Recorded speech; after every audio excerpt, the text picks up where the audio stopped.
हर क्षेत्र में ये काम उन लोगों ने शुरू किया है। इसी प्रकार से बकरी पालन, मधुमक्खी पालन और पशु पालन के साथ साथ और भी काम हम लोग दे रहे हैं इनको। अभी कपड़ा सिलाई जो विद्यालय में होते हैं, अभी कोई बाहर की कंपनी को या किसी ठेकेदार को दिया गया है। अभी बातचीत हम लोग कर रहे हैं कि आंगनवाड़ी से लेकर के और जो प्राइमरी स्कूल है और मध्य विद्यालय है क्लास 8 के नीचे, सभी स्कूलों के जो बच्चों की कपड़ा की सिलाई होती है, पोशाक बनता है, वो जीविका की दीदियों को दे दिया जाए तो और इनकी आत्मनिर्भरता बढ़ेगी। तो ये सारा भी काम हम लोग जीविका के माध्यम से करना चाहते। नया नया भी काम हम लोग कर रहे हैं।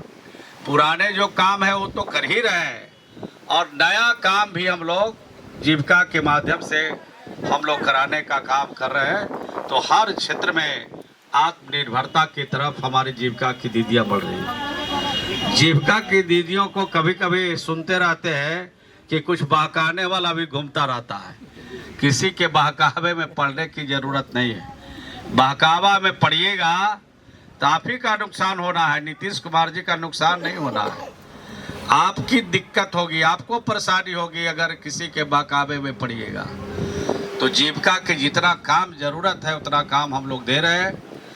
और सिर्फ बैंकों से पैसा नहीं देते, अभी बैंकों के अलावे सरकार का भी अनुदान देते हैं, जो हम रिफंड नहीं लेते हैं।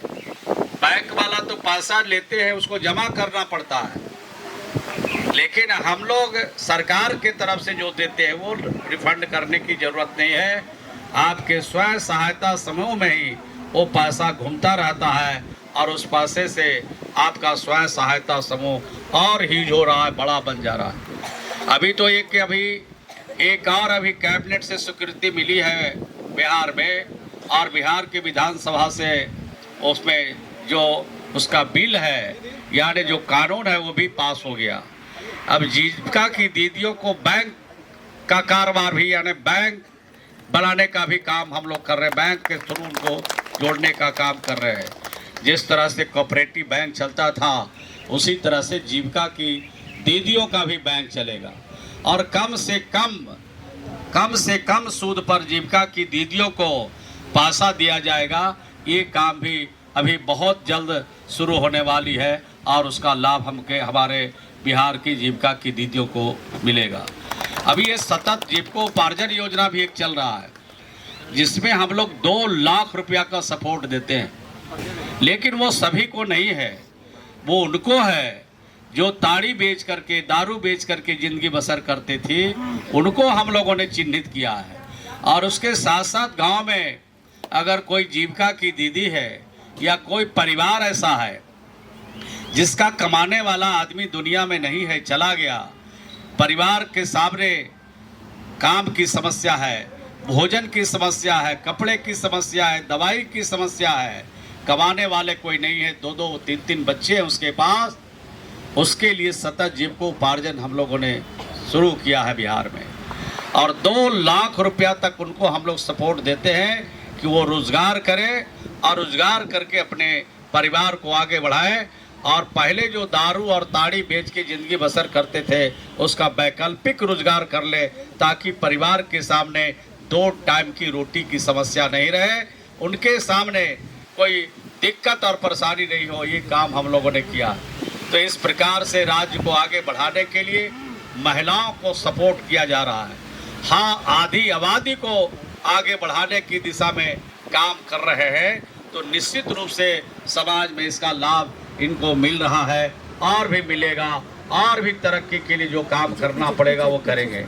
अभी हम लोगों ने बैठक किया अभी वहाँ पर, और इस बैठक में हम लोगों ने अभी कितना पैसा दिया, 557 करोड़ जीविका की दीदियों के लिए, स्वयं सहायता समूह के लिए हम लोगों ने पैसा आज ही उनके खाते में डाला है।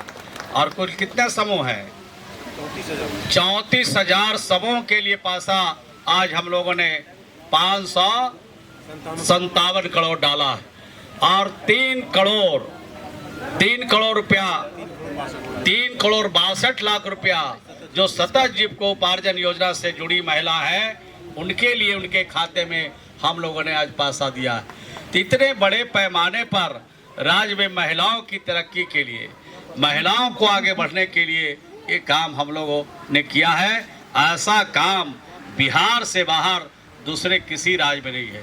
इतनी स्वयं सहायता समूह बिहार से बाहर किसी दूसरे राज्य में नहीं है।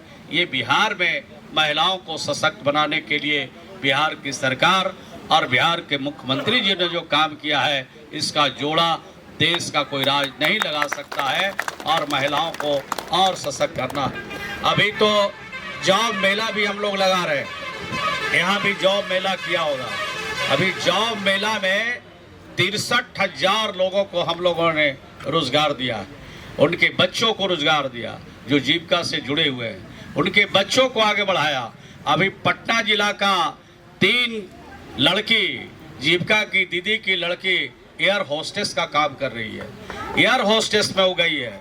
उसकी माता आई थी फतुहा में और उन्होंने पूछा हमने तो कैसा लग रहा है, कहती है कि हम पहले मजदूरी करते थे और मजदूरी से हम बच्चों को पढ़ाया और जीविका से जब जुड़ गए तो हमारी बेटी आज विदेश में, आज भारत में नहीं दूसरे देश में जाके एयर होस्टेस का काम कर रही है और ट्रेनिंग जीविका के माध्यम से उसको दिलाया। दूसरी भी लड़की एक गोवा में काम कर रही है, तीसरी भी लड़की एक चेन्नई में काम कर रही है और भी अभी जो जीविका के माध्यम से आज हम लोगों ने कराया है वो बहुत बड़े पैमाने पर लड़कियां आज रोजगार के क्षेत्र में जा रही है।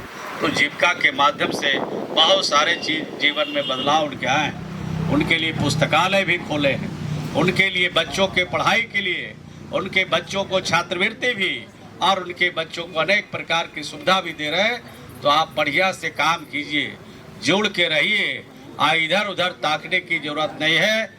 जब तक नीतीश कुमार जी का बिहार में शासन है, जीविका को किसी प्रकार की दिक्कत परेशानी नहीं होने देंगे और जितना भी सुविधा की आपको जरूरत होगी सब प्रकार की सुविधा आपको मुहैया कराई जा रही है और भी जहां जरूरत पड़ेगी वो आपको हम लोग कराएंगे। हम लोग का भरोसा बहुत बड़ा है जीविका पर, सब काम हम लोग जीविका से कराते हैं।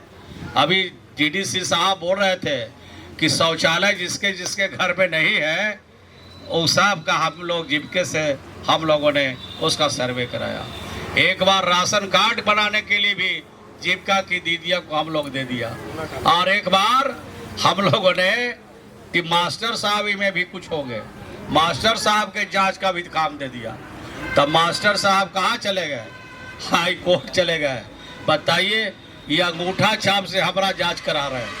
अरे भाई अंगूठा छाप सब नहीं मतलब है, मतलब है इनकी ईमानदारी से, मतलब है इनकी निष्ठा से, कितना ईमानदार इनकी पहल है कि बच्चों की पढ़ाई बाधित नहीं हो। और जो हमारे टीचर समय पर नहीं आते हैं उनके बारे में लिख के दे देती थी कि आए नहीं हैं, अब आए हैं कोई तो 12 बजे है और कोई आए हैं तो 2 बजे आए हैं। सब जांच बैठे बैठे हम लोग करा देते थे तो हाई कोर्ट ने रोक लगा दिया। तो बहुत सारा काम हम लोग लिया आपसे, ईमानदारी के साथ आप काम करते हैं, निष्ठा के साथ काम करते हैं।